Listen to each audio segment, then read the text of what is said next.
श्री स्वामी समर्थ. नमस्कार. तुम्हा सर्वांचं एका नवीन व्हिडिओमध्ये अगदी मनापासून खूप खूप स्वागत करते.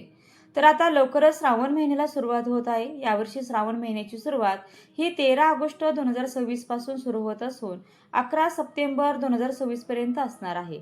तर श्रावण महिना म्हटलं की अनेक प्रकारचे उपवास, व्रतवैकल्ये, पूजाविधी, सणवार या सगळ्या गोष्टी आल्याच. तर बघा, आजच्या या व्हिडिओमध्ये मी तुम्हाला श्रावण महिना सुरू होण्यापूर्वी आपल्याला आपल्या घरामध्ये कोणत्या गोष्टी कटाक्षाने पाळायच्या आहेत, तसेच या पवित्र महिन्यामध्ये तुमच्याकडे कोणी कितीही मागू द्या, या ज्या वस्तू मी तुम्हाला सांगते या चुकून पण या श्रावण महिन्यामध्ये कोणाला देऊ नका. नाहीतर गरिबी, दारिद्र्य, दुःख, अडचणी, संकट या सगळ्या गोष्टी घरामध्ये येण्यास सुरुवात होईल. तर बघा, पैसे कमवण्यासाठी आपण खूप मेहनत घेतो, खूप कष्ट देखील आपल्याला करावे लागतात आणि त्यामुळे आपल्याला आनंदाचे दिवस देखील आलेले असतात. पण कधी-कधी काय आपणच काही माहितीच्या अभावी आपल्याकडून काही चुका देखील होऊ जातात आणि त्यामुळे आपण दुसऱ्यांना दोष देतो. हिचीच नजर लागली असेल, हिलाच माझं चांगलं सहन होत नाही. तर बघा, या पण गोष्टी असतातच, लोकांची नजर पण लागते. पण कधी-कधी आपल्या पण काहीतरी चुका होतात. तर बरेच लोक सूर्यास्तानंतर बघा 6-6:30 वाजल्यानंतर काहीतरी वस्तू मागायला येतात आणि आपण एक मदत म्हणून देतो. पण बघा, श्रावण हा अतिशय पवित्र महिना आहे आणि या महिन्यामध्ये अशा चुका होऊन देणं टाळा. चुकूनही काही वस्तू मी तुम्हाला सांगते त्या कोणालाही देऊ नका. या वस्तू जर तुम्ही दिल्या तर तुमच्या घरातील लक्ष्मी तुम्ही तुमच्या स्वतःच्या हाताने दुसऱ्यामध्ये देताय. तुमचं जे चांगलं नशीब आहे ते तुम्ही स्वतःच्या हाताने दुसऱ्याच्या हातामध्ये देताय, असा त्याचा अर्थ होतो. आणि बघा, हा जो महिना आहे ना चवडा, आपण म्हणतो की श्रावण महिन्यामध्ये चातुर्मासामध्ये जेवढं तुम्ही पुण्यकर्म कराल तेवढं तुम्हाला चांगलं त्याचं फळ हे मिळतं. इच्छित फळ आपल्याला मिळवून घेता येतं आणि त्याचप्रमाणे या श्रावण महिन्यामध्ये जर तुम्ही चुका केल्या ना तर त्याचे वाईट फळ सुद्धा आपल्याला भोगावे लागतात. तर कुठल्या वस्तू आहे ज्या आपल्याला द्यायच्या नाहीयेत? तर बघा, सगळ्यात पहिली जी वस्तू आहे ती म्हणजे भगवान शिवांचे म्हणजे भोलेनाथांचे पूजा सामग्रीचं सामान. कोणत्याही प्रकारच्या सामग्रीचं सामान असू द्या, पूजेचं काही सामान. कोणी म्हटलं, अगं माझ्याकडे हा ग्रंथ नाहीये, दे वाचायला. आपले ग्रंथसुद्धा ही आपली एक स्वतःची एक प्रॉपर्टीच असते. ती कधीच कोणाला तुम्ही वाचायला देऊ नका, कारण ग्रंथ हे ना देवास्वरूप असतात. आपण आपले देव कोणाला देऊ नाही ना. तर बघा, लक्षात ठेवा, पूजा सामग्रीचं सामान हे कोणतं पण असू द्या, महादेवांचं असू द्या किंवा दुसरं अजून कुठलंही असू द्या, पूजा सामग्रीचं सामान हे कोणालाही देऊ नका. भलेही बघा, आपल्याला वाईट वाटलं की कोणी मदतीला आलं आणि आपण मदत करत नाहीये किंवा आपण ती वस्तू देत नाहीये. मदत करणे हे सुद्धा एक सर्वश्रेष्ठ गुणधर्म असतो आणि ते सुद्धा एक चांगलीच गोष्ट असते, दान करणं पण. पण ते देखील एक लिमिटमध्ये केलं पाहिजे. दान पण कुठल्या गोष्टीचं करावं हे आपल्याला कळायला पाहिजे. आणि आपण पण मागताना लक्षात ठेवा, तुम्ही पण या गोष्टी कोणाकडे मागू नका. मात्र तुम्ही नवीन ग्रंथ हा तुम्ही दान देखील देऊ शकता. यानंतर दुसरी गोष्ट म्हणजे संपूर्ण श्रावणामध्ये दूध, दुधाचे पदार्थ, सोबतच तेल, तूप, हळद या लक्ष्मीच्या ज्या काही वस्तू प्रतीक आहेत, तसेच लवंग, वेलची, इलायची, आपण ज्याला देवांस्वरूप, देवी स्वरूप मानतो, ज्या गोष्टी आपण मानतो, त्यानंतर धने या वस्तू देखील तुम्ही कधी पण संध्याकाळच्या वेळी देऊ नका. संपूर्ण महिन्यामध्ये तुम्हाला या वस्तू द्यायच्या नाहीयेत. आपल्या घरातील सुख समृद्धी निघून जाते. आपण माता लक्ष्मी स्वरूप त्या गोष्टी आपल्या घरामध्ये असायला देखील हव्यात आणि त्या पण आपण दुसऱ्यांना देतोय. भलेही तुम्ही दुसऱ्यांना चांगल्या शब्दात सांगा, तुम्ही व्यवस्थित सांगा की असं मी ऐकलेलं आहे, या वस्तू देऊ नये, तर मला योग्य वाटत नाहीये. तुम्ही त्यांना व्यवस्थित देखील सांगू शकता. त्यानंतर आपण बघा, भगवान महादेवांच्या पूजेमध्ये पांढरे वस्त्र जे आहे तर ते वापरतो. तर महादेवांच्या पूजेमध्ये पांढरे वस्त्र वापरलं जातं.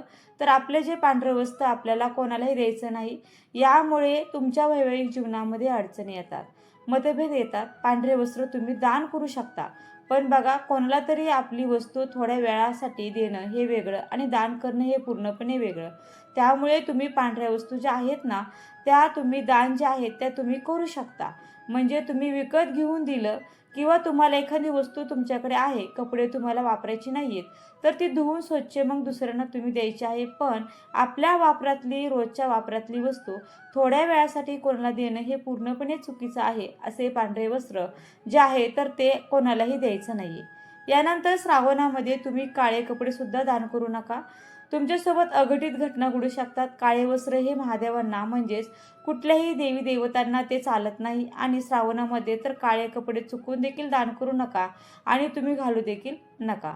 याच्यानंतर चौथी गोष्ट म्हणजे मी आधी पण सांगितलं की तुमचे घड्याळ जे आहे ते इमर्जन्सी शक्यतो कोणी मागत नाही. पण समजा एक्झामला जायचं किंवा सापडत नाही किंवा असं काय आहे, का गं तुझं घड्याळ देते का मला?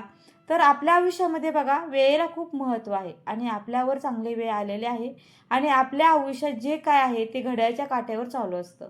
त्यामुळे आपल्या घरातलं घड्याळ जे आहे ते कधी पण कोणाला देऊ नये. आणि बघा मी नेहमी सांगते, बंद पडलेलं घड्याळ पण घरामध्ये ठेवणं, वर्षानुवर्ष तसंच ठेवणं हे सुद्धा चुकीचं असतं. त्यामुळे या गोष्टी लक्षात ठेवा की आपलं घड्याळ इतरांना देऊ नये व बंद घड्याळ लगेच दुरुस्त करावे. छोट्या गोष्टी आहेत पण हो, या गोष्टीचा परिणाम आपल्या आयुष्यावर होत असतो. आपली प्रत्येक वस्तू आहे ना तिच्यामध्ये तिची स्वतःची सकारात्मक आणि नकारात्मक ऊर्जा असते आणि त्याचा कोठे ना कोठे परिणाम हा आपल्या आयुष्यावर होत असतो. भले त्या वस्तू निर्जीव असतात पण त्या आपल्या आयुष्यावर या परिणाम करत असतात. यानंतर महत्त्वाचं म्हणजे बऱ्याचशा स्त्रिया पुरुष हे करतात ते म्हणजे कोणालाही पैसे उधार हे देऊ नका. तुम्ही कोणाकडून मागून देखील घेऊ नका. यामुळे आता तुम्ही उधार मागाल पण तुमचं संपूर्ण आयुष्य हे उधारीमध्ये जाईल. म्हणून लक्षात ठेवा, हा पवित्र महिना आहे, तुमच्याकडे जेवढं आहे याच्यामध्ये तुम्ही ॲडजस्ट करा पण कोणाकडे मागू नका आणि कोणाला उधार देखील देऊ नका.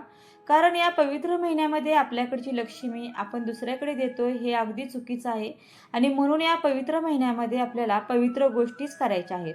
आपल्याकडून पण या चुका होऊन द्यायच्या नाहीत आणि दुसऱ्यांना पण आपल्याला त्या गोष्टी होतील आपल्या बाबतीत असं त्याची देखील आपल्याला काळजीही घ्यायची आहे.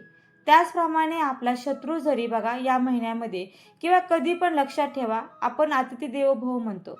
एखाद्या माणसाबद्दल आपल्याला खूप चीड आहे, तो जरी आपल्या दारामध्ये आला, जेव्हा आपल्या दारामध्ये येतोय तर तेव्हा त्याच्याशी अगदी व्यवस्थित वागा, त्याच्याशी चांगलं बोला आणि बघा आपल्या दारात तो आलेला आहे तर त्याला पाणी विचारा. जे काय असेल ते आपण जे पाहुण्यांसाठी करतो ना तर ते करा. कारण दारामध्ये आलेली प्रत्येक व्यक्ती ही आपल्यासाठी देवासमान असते आणि म्हणून कधी पण लक्षात ठेवा, दारात आलेल्या व्यक्तीचा, प्राण्याचा, कोणाचाही आपल्या दारामध्ये अपमान हा करू नका. याच्यानंतर बघा श्रावणामध्ये कोणत्याही गाईला किंवा कोणत्याही प्राण्याला कोणीही दारात आलं ना तर त्याला असं काहीतरी हुडहुड करून तुम्ही अजिबात जाऊन देऊ नका. तुमच्याकडे जे काही असेल, चॉकलेट असेल, चपाती असेल, काही असेल ते तुम्ही द्या. कुत्रा असेल, मांजर असू द्या, तर त्या कुठलेही प्राणी असू द्या, पक्षी असू द्या, काही तुमच्या दारात आलं तर त्याला थोडंसं पाणी द्या, काहीतरी तुम्ही द्या. हुडहुड वगैरे करू नका, ते आपोआप प्राणी जातात. तर एवढं एक गोष्ट लक्षात ठेवा, कारण आपल्याला माहिती आहे गाईला पण तितकंच महत्त्व आहे आणि महादेव जे आहेत ना हे भोलेनाथ आहेत आणि त्यांचे या संपूर्ण जगातील सृष्टीमध्ये जे काय आहे प्राणी आहेत, मानव सगळ्यांवर त्यांचा जीव आहे. तर त्यामुळे कोणाच्या स्वरूपात कोण कधी आपल्या दारामध्ये येईल हे आपण कधीही सांगू शकत नाही. यानंतर दुसरी गोष्ट म्हणजे सवाशीण स्त्रियांनी, सौभाग्यवती स्त्रियांनी आपले सौभाग्याचे जे अलंकार आहेत म्हणजे जोडवी असतील, मंगळसूत्र असतील, बांगड्या, सिंदूर याची देवाणघेवाण ही या महिन्यामध्ये करू नये. बघा आता बरेचसे सण येतात, श्रावण महिना सुरू झाला की सगळे सणवार येत असतात. तर या चातुर्मासामध्ये सुद्धा लक्षात ठेवा, आपल्या बांगड्या, सिंदूर जे काही आपण सौभाग्याचे अलंकार म्हणतो तर हे महिलांना कृपा करून देऊ नका. आपली मैत्रीण असेल, बहिणीला आपण म्हणतो की घे ग, छान दिसेल, तुझ्या याच्यावर सूट होईल, तर ते सूट होईल, पण असं करू नका. बाकी इतर गोष्टी तुम्ही शेअर करा पण आपलं मंगळसूत्र, जोडवे वगैरे, बांगड्या या ज्या वस्तू आहेत त्या तुम्ही देऊ नका. आपण बघा देवीला शृंगारचं दागिने आपण अर्पण करतो, ओटी भरतो आणि ते ओटीला काय एवढं महत्त्व आहे, तर त्या दागिन्यांना काय एवढं महत्त्व आहे, कारण ते सवाष्ण स्त्रीचं एक प्रतीक मानलं जातं आणि ते आपण दुसऱ्यासोबत शेअर करतोय तर असं कुठं तरी चुकीचं आहे. प्लीज बिलकुल करू नका, याचे वाईट परिणाम आपल्याला आपल्या आयुष्यामध्ये हे भोगावे लागतात. तर बघा या अगदी छोट्या छोट्या गोष्टी होत्या, या व्यतिरिक्त पण काही असतील ज्या तुम्हाला माहिती असतील तर लक्षात ठेवा, फक्त ज्या वस्तू लक्ष्मी स्वरूप असतात, देवांच्या देवांसारखं आपण त्यांना मानतो, अशा गोष्टींची देवाणघेवाण आपल्याला या महिन्यामध्ये, या चातुर्मासात, या श्रावण महिन्यामध्ये आपल्याला अजिबात करायची नाहीये.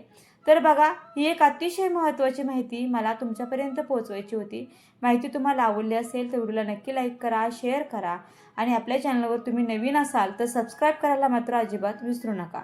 व्हिडिओ शेवटपर्यंत पाहिल्याबद्दल अगदी मनापासून तुमची खूप खूप आभारी आहे. धन्यवाद.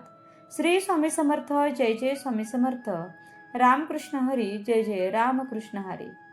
ओम नमः शिवाय. ओम नमः शिवाय. ओम नमः शिवाय.